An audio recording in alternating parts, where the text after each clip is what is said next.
Para quem não sabe, em 1922, não foi, Paulo? Que começou tudo. Em 2001, Paulo Leste veio para cá com a família dele, e esse irmão em Cristo, servo do Senhor, começou um trabalho na casa dele. E as pessoas, né, os brasileiros, essa igreja que vocês estão vendo aqui, começou dessa forma. Um grupinho pequeno na casa de Paulo e de Hildes. Paulo e Hildes foram praticamente os pais, não, porque já faz tempo, avós, né, da maioria das pessoas que vieram aqui dessa igreja para Dallas. E lá na casa do Paulo começou aquele pequeno grupinho se reunindo. Paulo dava os estudos bíblicos e Hildes abria suas portas para que a gente pudesse começar. A Martinha estava lá desde aquela época, não é muito novinha não, Martinha, não fico pensando não, tá? E esse trabalho foi aumentando e a gente foi agregando pessoas. 2002 eu cheguei aqui, o grupo já estava em um grupo pequeno, mas a gente continuou, até que esse grupo se tornou uma igreja. Então, lá, 2001, essa igreja que vocês estão vendo hoje, e que eu acho que 90%, Paulo, são pessoas novas que Deus trouxe para os pés dele, para servi-lo. Graças a Deus por isso. Então, essa igreja hoje é o fruto daquele trabalho que começou lá no início, em 2001, tá? E a gente espera trazer muitos ainda brasileiros para que possam servir ao Senhor, estarem aos pés de Cristo aqui nesse país. O Paulo, ele vai trazer a mensagem hoje, tá? Eu lembro em 2001, a mensagem do Paulo não era menos que 1h30, mais ou menos, né? Mas eu conversei com ele, eu disse, Paulo, o pastor Toninho, ele costuma pregar 40 minutos, 45, mas está de férias, quem manda é a gente. Então, você está ali para pegar 2 horas, tá certo? Os irmãos são muito pacientes, vem com a barriga cheia, então você pode pregar à vontade. Brincadeira. Paulo, vem cá. Então, pessoal, eu queria passar a palavra ao Paulo Lefke e agradecer, Paulo, por você ter aceito o convite e estar com a gente aqui hoje, e que a gente possa ser abençoado pela palavra de Deus.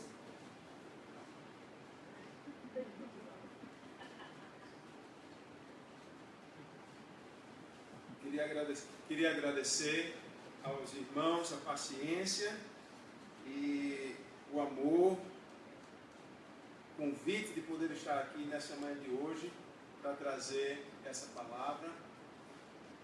Meu nome é Bruno Zequim, meu nome é Paulo. Meu nome é Paulo Lefke, e nessa manhã de hoje eu gostaria de conversar com vocês um pouco sobre um texto da palavra de Deus que me chamou muita atenção. E gostaria de pedir aos irmãos que abrissem a Bíblia no livro de João, capítulo 9. Esse é um texto que me chama muita atenção. O apóstolo João,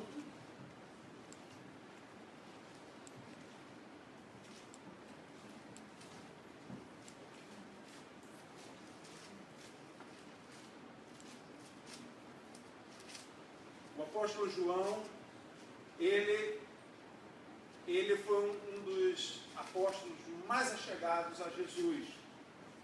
João, capítulo 9.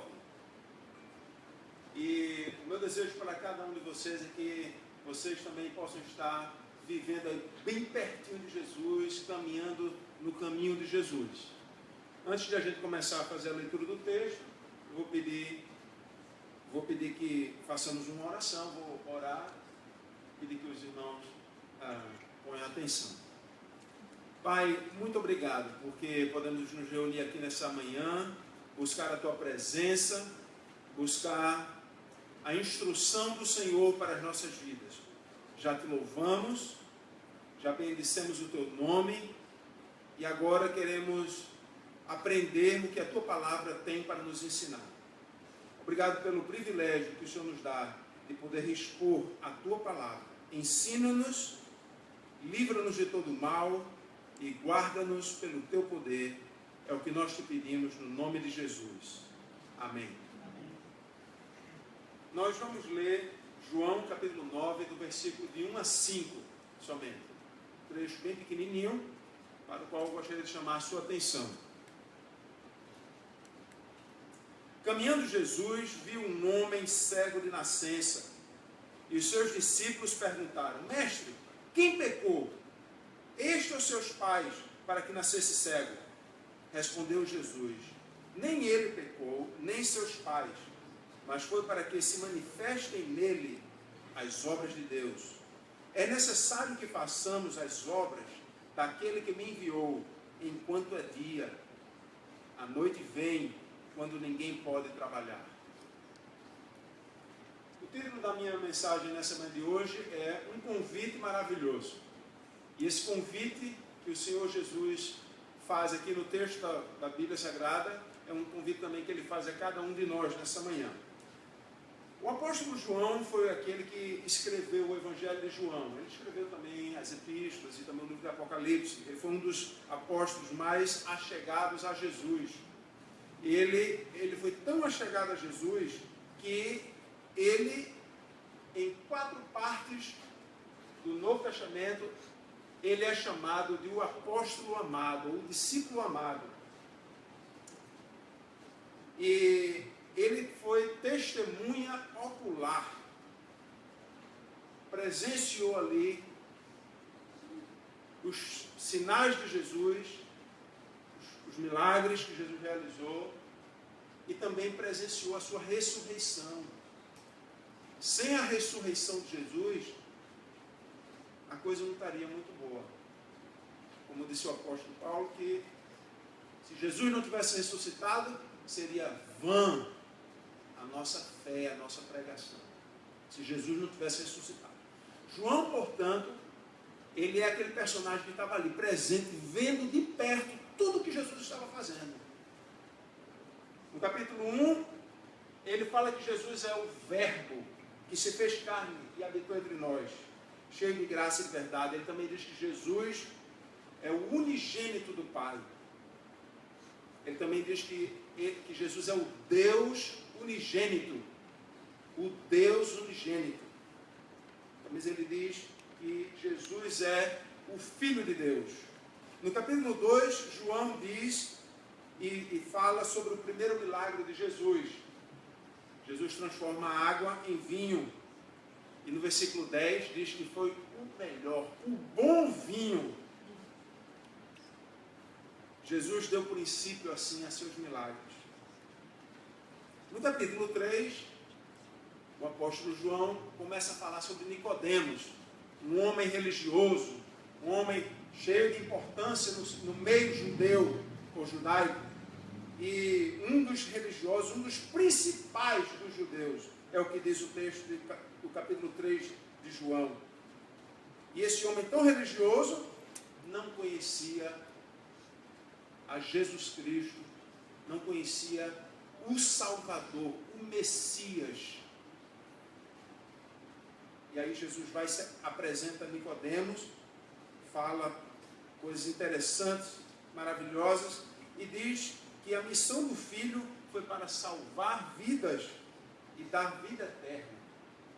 No capítulo 4, João, esse personagem que andou tão de perto aí com Jesus, ele fala sobre a mulher samaritana. Diz que Jesus conhecia aquela mulher de perto. A mulher nem precisava dizer tudo, e Jesus já dizia a vida daquela mulher. Eu sei que você já teve 5 maridos e nenhum desses é o seu marido. Mas Jesus não recrimina essa mulher. Jesus diz: vai, chama e volta aqui. E aí Jesus se apresenta a ela e diz: eu sou o Messias, eu que falo contigo. Quando Jesus se apresenta ou se manifesta a alguém, o que me chama a atenção é que João coloca de uma maneira tão extraordinária, que ele diz que Jesus, quando se manifesta a uma pessoa, ele não deixa dúvida de quem ele é, ou do que ele pode fazer para transformar a vida daquela pessoa. E Jesus hoje continua transformando vidas. Transformou a minha, está transformando a minha vida, e está trabalhando também na vida dos irmãos. Fico tão feliz em saber que aquele trabalho tão pequeno, tão simples, que começou no ano de 2001, lá longe, tão pequeno. Hoje, veja quantas vidas tem alcançado. Que coisa maravilhosa. E Deus está nesse ministério de usar vidas, irmãos. Deus usa a minha vida, Deus usa a vida de Valdo, Deus usa a vida dos cantores aqui, Deus usa a vida de cada um. E Deus quer usar a sua vida também. Porque o convite dele é um convite maravilhoso. É necessário que façamos as obras daquele que me enviou.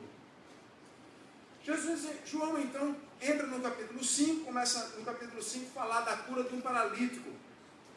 Jesus diz: levanta-te, toma o teu leito e anda. E a palavra de Deus nos diz que imediatamente o paralítico se levantou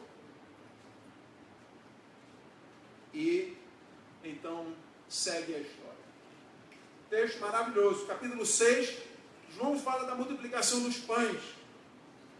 5.000 homens, gente para dedéu, como a gente diz. Muita gente. 5.000 homens. Quantos pães? 5 pedaços de pães, 2 pedacinhos de peixe. E aí João, presente, vendo tudo, andando ali juntinho na sombra de Jesus, João escreve sobre a multiplicação dos pães, mostrando o quanto Jesus pode fazer com quase nada. O que são 5 pães e 2 peixes para 5.000 homens? Se você pensa que a sua vida é quase nada, deixa eu lhe dizer uma coisa: Deus pode fazer muito por meio da sua vida, se você aceita o convite dele. No capítulo 7 a gente vê que João fala da incredulidade dos irmãos de Jesus. Diz o texto, no versículo 5, que nem mesmo os seus irmãos criam nele. Nem mesmo os irmãos de Jesus criam nele. E aí Jesus vai, no capítulo 7, no último dia da festa, se levanta no meio de uma festa, uma multidão de gente, e diz: se alguém tem sede, venha a mim e beba. Quem beber da água que eu lhe der, jamais tornará a ter sede. Ele disse isso quando falou com a mulher samaritana. Mas Jesus volta a dizer: se alguém tem sede, vem a mim e beba. E hoje a gente vê que tantas e tantas pessoas estão sedentas, estão aí sedentas de um sentido e significado para as suas vidas. E Jesus oferece água viva para essas pessoas. E no capítulo 7, João escreve dizendo que Jesus é a fonte da água viva.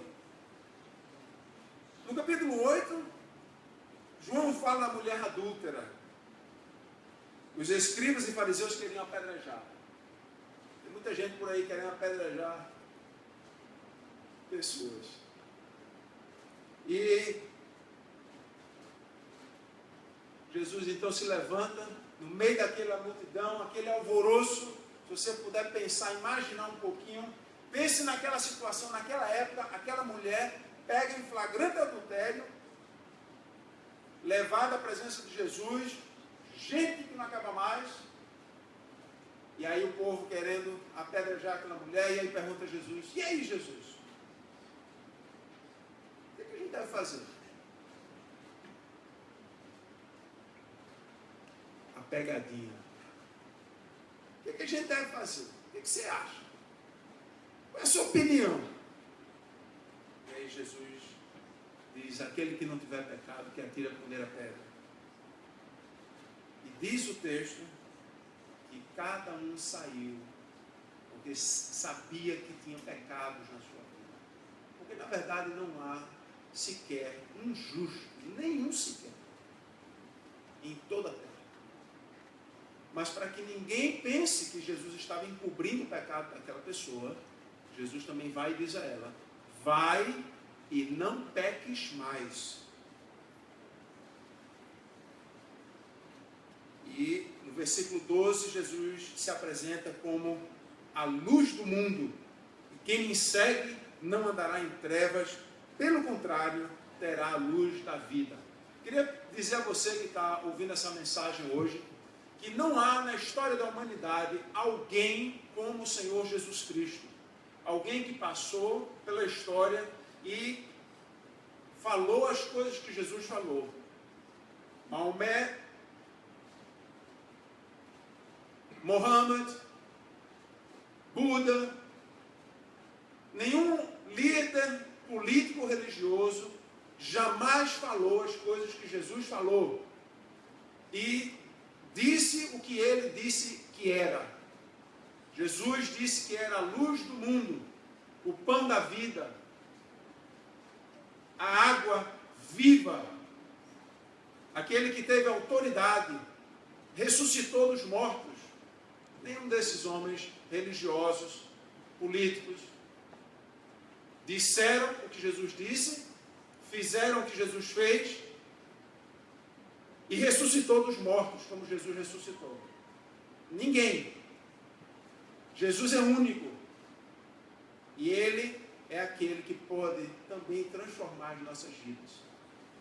Nesse dia de hoje, eu gostaria de falar com você sobre esse personagem, Jesus.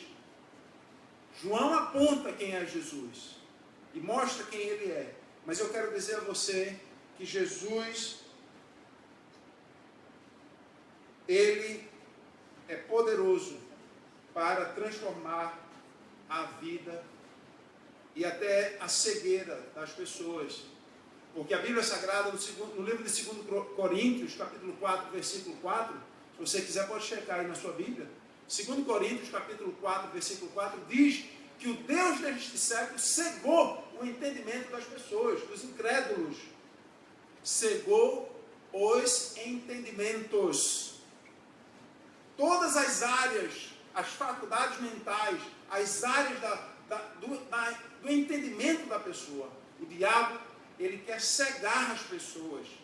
Mas Jesus se apresenta nesse capítulo 9, do versículo de 1 a 5, como sendo: eu sou a luz do mundo, aquele que pode trazer luz à sua vida. Quando o pecado entrou no mundo, o homem, ele começou a ter problemas. E eu sempre penso numa imagem, numa figura. O homem tem problemas com o seu Criador, com Deus. Ele tem problema com o próximo, as pessoas que estão ao seu redor. E ele tem problema com a natureza, com o mundo, o mundo da natureza. Ele começa a ter problema com tudo e com todos. E Jesus então vem para restaurar aquele equilíbrio que inicialmente Deus havia feito. Porque no livro de Gênesis diz que tudo quanto Deus fez era bom. Tudo quanto Deus fez era bom. O fato dele haver nascido cego não significa que ele ou seus pais cometeram um pecado específico. Parece que os discípulos de Jesus, eles queriam encontrar aí um culpado para o problema. E é como eu disse inicialmente, hoje todo mundo quer encontrar a culpa em alguém, um culpado para tudo que acontece. Mas Jesus diz não. Foi para que se manifestem nele as obras de Deus. Deus permite que muitas coisas ocorram nas nossas vidas para transformá-las em bênção na nossa vida e para a glória do seu nome. Muitas coisas acontecem nas nossas vidas, coisas que nós não preparamos, não estamos esperando que aconteçam. Deus quer usar cada uma dessas coisas para abençoar a sua vida e para glorificar o seu nome, porque Deus tem um propósito. Pense na vida de Davizinho. Eu sempre gosto dessa história. Davi saiu, foi lutar. Quando chegou lá, foi levar comida para os seus irmãos. Quando chegou lá, ele se deparou com um gigante chamado Golias. Parecia ser um monstro, um gigante. mas ele transformou aquela situação difícil numa coisa que o abençoou e foi glória para o nome de Deus. Que coisa maravilhosa quando a gente consegue ter essa perspectiva na vida, de que tudo que nos acontece, Deus tem um propósito. Às vezes dói, e deixa eu dizer logo de passagem, não estou aqui querendo encobrir ou dizer que não dói, que não. Não, às vezes coisas que acontecem conosco nos machucam,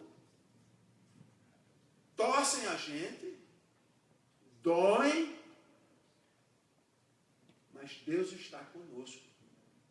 No livro de Hebreus, capítulo 13, no versículo 5, está escrito: nunca vos deixarei, nunca jamais vos abandonarei. É a promessa do Pai.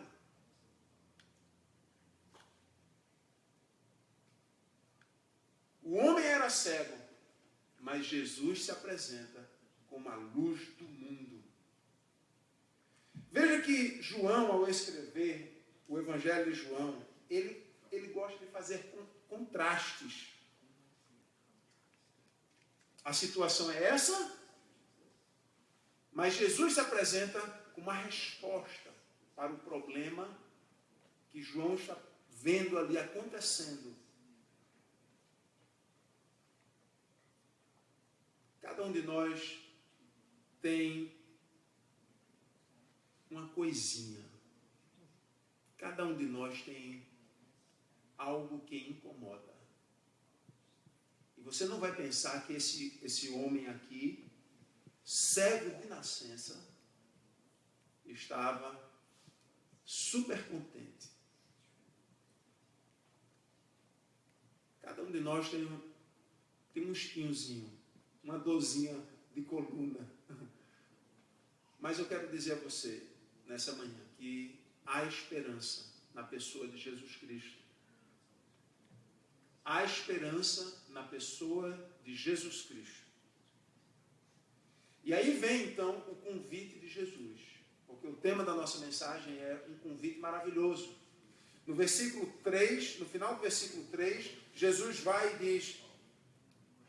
Aliás, no versículo 4, Jesus diz: é necessário que façamos as obras daquele que me enviou. O convite de Jesus não é só para os adultos, mas também é para as crianças. Não é só para os homens, mas também é para as mulheres. O convite de Jesus é para todos. É necessário que façamos. E isso me leva a crer que Deus está interessado em usar você aonde você está inserido. Quer seja na escola, no trabalho, na sua casa. Aonde quer que você esteja, Deus está interessado em usar você como um veículo para transformar a vida daquelas pessoas ao seu redor. Porque é necessário que façamos as obras daquele que me enviou, disse Jesus. Por quê? Porque a noite vem. É necessário que façamos as obras de Deus. Quais são as obras de Deus? A pergunta, então, a pergunta lógica seria: quais são as obras de Deus? A palavra de Deus nos ensina que nós devemos ir por todo o mundo e pregar o Evangelho a toda criatura. Mateus capítulo 28. E está escrito lá: ide por todo o mundo e pregar o Evangelho a toda criatura. Ou pode ser também traduzido como: indo por todo o mundo, pregar o Evangelho a toda criatura. Também está correto. Então, à medida que nós estamos indo por todo mundo, por todo lugar, nós temos que pregar o Evangelho. Há tantas pessoas que não conhecem as boas novas do Evangelho de Deus. Evangelho significa boas novas. Há tantas pessoas ao nosso redor que não têm esperança, vivem sem esperança. As obras de Deus também são mostrar amor, misericórdia, caridade. as pessoas que nos rodeiam. No livro de Mateus, capítulo 25, diz que quando nós fazemos a um daqueles mais pequeninos que sejam, nós estamos fazendo a Jesus. E no final do texto, então, as pessoas vão e perguntam a Jesus: e quando foi que nós te fizemos isso, Jesus? E Jesus diz: quando vocês fizeram a um desses mais pequeninos que sejam, vocês estão fazendo a mim. E ali traz uma relação. Mateus 25, de 31 a 36, várias coisas. Cobrir o que está nu, dar comida àqueles que estão com fome, ajudar o desamparado, hospedar. No livro de Tiago, capítulo 1, versículo 27, diz: cuidar dos órfãos, das viúvas, e a si mesmo se guardar incontaminado do mundo. Então, as obras de Deus também englobam que você e eu nos guardemos incontaminados desse mundo. Não somente devemos fazer todas essas coisas, mas também devemos nos guardar incontaminados do mundo. Não devemos nos envolver com o pecado que há nesse mundo. Não estou falando aqui de reclusão, de viver num mosteiro, de viver num lugar onde não tem ninguém. Não é isso. Isso foi uma má interpretação dos padres nos séculos anteriores, onde padres e freiras viviam em reclusão. Não é esse o contexto. Não é isso que o Senhor Jesus está falando. E também no livro de Hebreus, capítulo 13, fala do amor fraternal e da hospitalidade. Então, as obras de Deus englobam essas coisas. Não somente fazer a caridade, mas também falar do Evangelho a essas pessoas. Deus quer contar com você e comigo para anunciar essas boas novas de esperança que há na pessoa de Jesus. E aí, no versículo 4, ele diz: é necessário que façamos as obras daquele que me enviou. É necessário, não é uma opção. E esse convite, como eu disse a princípio, é para todos. Todos podem fazer alguma coisa. Enquanto é dia, enquanto há esperança, porque a noite vem. A noite vem. E a noite é um símbolo da dificuldade que vai se agravando, do mal que vai apertando, da impiedade que vai crescendo, da violência que vai aumentando por todos os lados.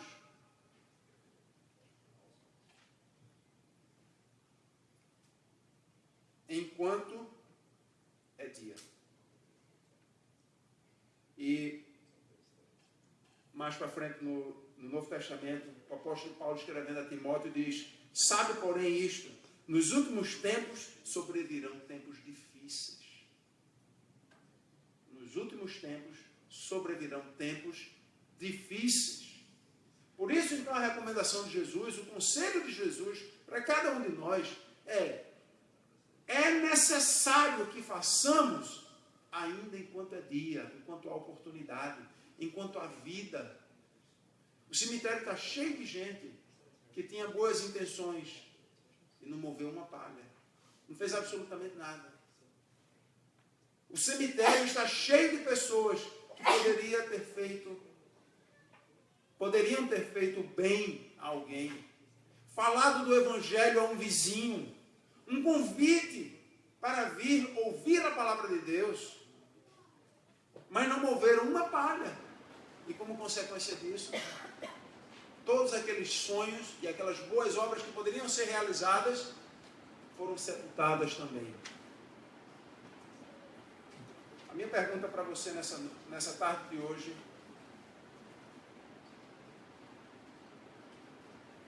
é: como está a sua vida? Como está a sua vida, a nossa vida?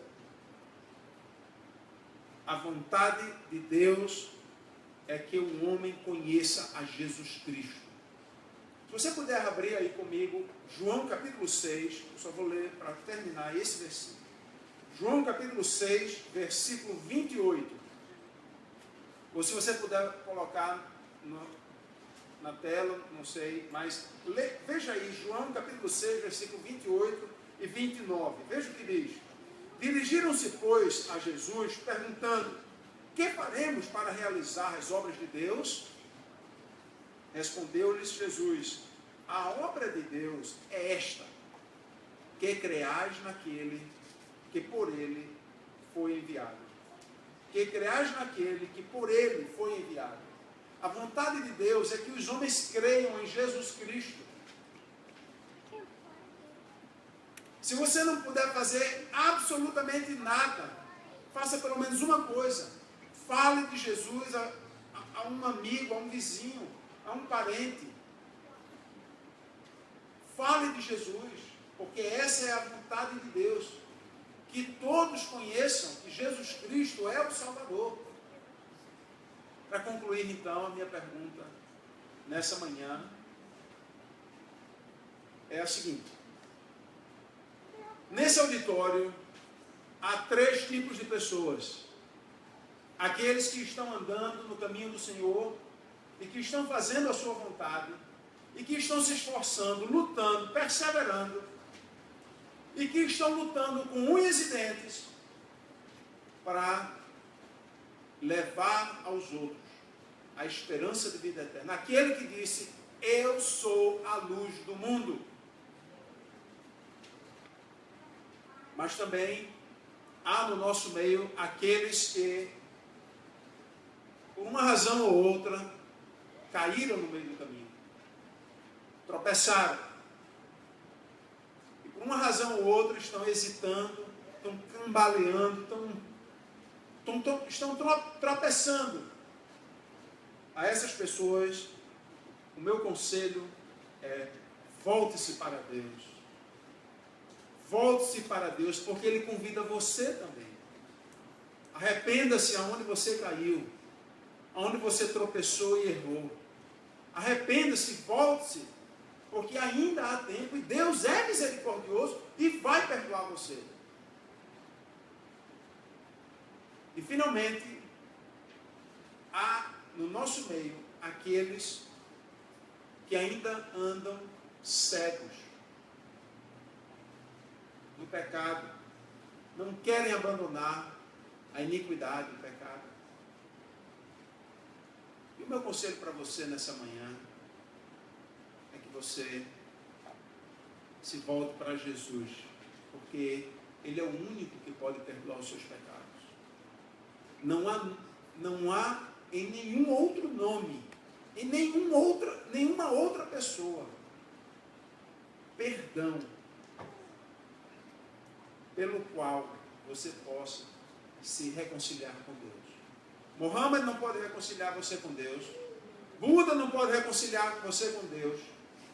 O Espiritismo não pode reconciliar você com Deus.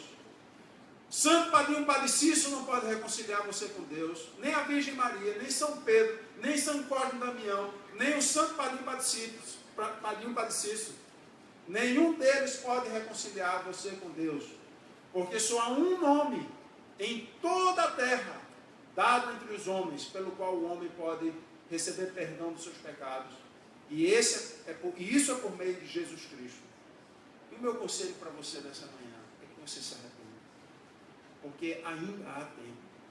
Volte-se para Jesus, abandone o pecado. Ele é misericordioso e bom. Muito obrigado pela sua atenção. Obrigado pela oportunidade de trazer essa palavra aqui hoje. O convite de Jesus continua aberto a todos aqueles que querem fazer as obras daquele que o enviou. Vamos nos colocar de pé, fazer uma oração, chamar o nosso irmão aqui. Senhor, nosso Deus e nosso Pai, nessa manhã de hoje queremos dar graças ao Senhor pela Tua intervenção em nossas vidas. Obrigado porque há esperança no nome de Jesus. Obrigado porque Jesus é a luz do mundo que dissipa as trevas. Obrigado porque Jesus é a esperança das nossas vidas. Ele está vivo, ressuscitou dos mortos e vive para interceder por nós, como diz a tua palavra. Nessa manhã de hoje, pedimos a tua intervenção para as nossas vidas. Pedimos que a boa mão do Senhor seja conosco, aonde quer que formos. Que o Senhor nos ajude a fazer a tua obra. No nome de Jesus. Amém.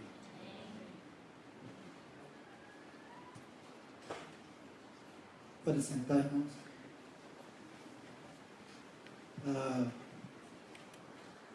Conforme a mensagem de Paulo, cada um de nós tem uma missão. A gente não precisa saber cantar, não precisa saber pregar, a gente não precisa saber fazer nada ou ter um talento especial. A única coisa que a gente precisa é se colocar nas mãos de Deus. E Deus vai usar a gente do jeito que a gente é, com as nossas limitações. Cada um de vocês tem um papel na igreja. Cada um de vocês tem um ministério na obra de Deus. E Deus vai usar você exatamente naquilo que Ele precisa. E Ele só precisa de você, não é que você faça um curso de canto ou de música, ou vá para um seminário estudar. Ele só precisa que você fale com Ele e diga: Senhor, eu sei que eu não sou digno, eu não mereço nada, mas eu quero que Tu me uses assim mesmo. É isso que Ele faz comigo, é isso que Ele faz com a Cris, com a Martinha, com a Gabi, com o Manuel, com o Bosco. É só você se colocar nas mãos dEle e deixa que Ele faz o trabalho. Obrigado, Paulo, pelas palavras. Obrigado pelo estudo bíblico. A gente agora vai passar para uma parte que é uma parte da nossa igreja, o ofertório e a entrega de dízimos. Os irmãos que são de outra igreja, que não são parte dessa igreja, não se sintam constrangidos. Isso é um momento de nossa igreja, para que você possa vir aqui à frente, enquanto o grupo de louvor, eu queria chamar o grupo de louvor aqui na frente, enquanto o grupo de louvor canta uma música, você pode se levantar e trazer sua oferta, seu dízimo, para a manutenção da casa e do trabalho do Senhor.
Vamos orar pelos dízimos e as ofertas. Pai, obrigado por essas ofertas. Obrigado pelos irmãos que puderam apresentar aqui como culto de louvor a Ti. um pouco de tudo que Tu dás para a gente, Pai. Tu possa abençoar seus trabalhos, possa abençoar a saúde desses irmãos, Tu possa abençoar suas despensas, suas casas, suas famílias, Pai. E que esses recursos que aqui foram colocados diante de Ti possam ser usados de maneira responsável e honesta para o crescimento do Teu reino, Pai. Nós Te agradecemos pela provisão e por tudo que Tu nos dás. Em nome de Jesus, amém. Os irmãos podem sentar, só tem uns